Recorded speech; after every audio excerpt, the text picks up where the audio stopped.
2 Kings 3. Now Jehoram the son of Ahab began to reign over Israel and Samaria the 18th year of Jehoshaphat king of Judah, and reigned 12 years.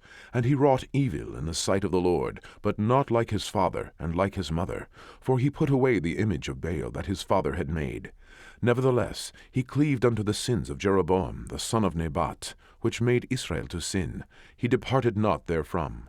And Mesha king of Moab was a sheepmaster, and rendered unto the king of Israel 100,000 lambs, and 100,000 rams with the wool. But it came to pass, when Ahab was dead, that the king of Moab rebelled against the king of Israel. And King Jehoram went out of Samaria the same time, and numbered all Israel. And he went and sent to Jehoshaphat the king of Judah, saying, The king of Moab hath rebelled against me.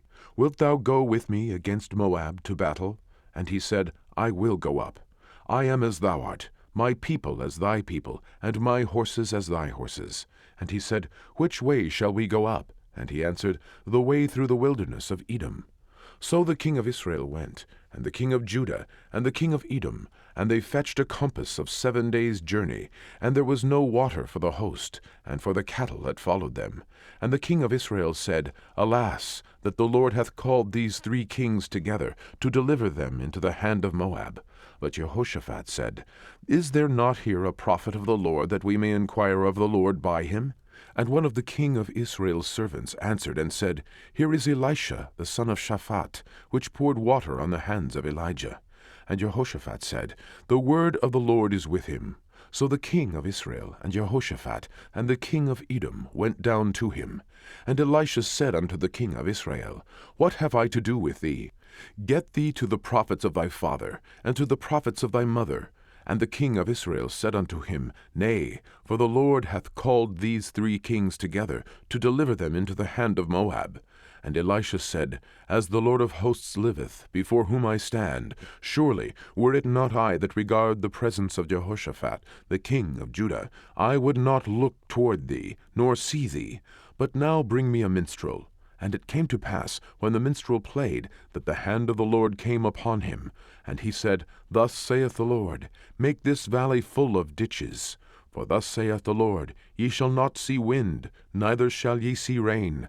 Yet that valley shall be filled with water, that ye may drink, both ye, and your cattle, and your beasts. And this is but a light thing in the sight of the Lord. He will deliver the Moabites also into your hand.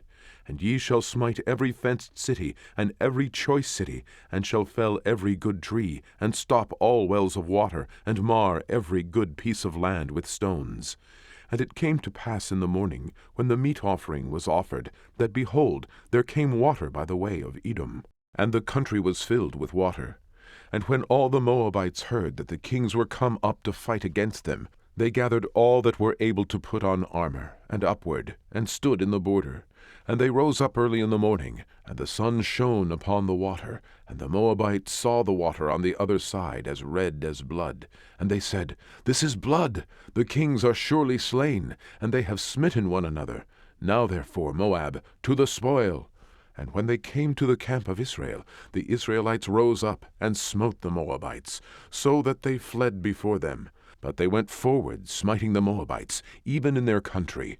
And they beat down the cities, and on every good piece of land cast every man his stone, and filled it. And they stopped all the wells of water, and fell all the good trees. Only in Kirahasset left they the stones thereof. Howbeit the slingers went about it, and smote it. And when the king of Moab saw that the battle was too sore for him, he took with him 700 men that drew swords, to break through, even unto the king of Edom. But they could not. Then he took his eldest son, that should have reigned in his stead, and offered him for a burnt offering upon the wall. And there was great indignation against Israel. And they departed from him, and returned to their own land.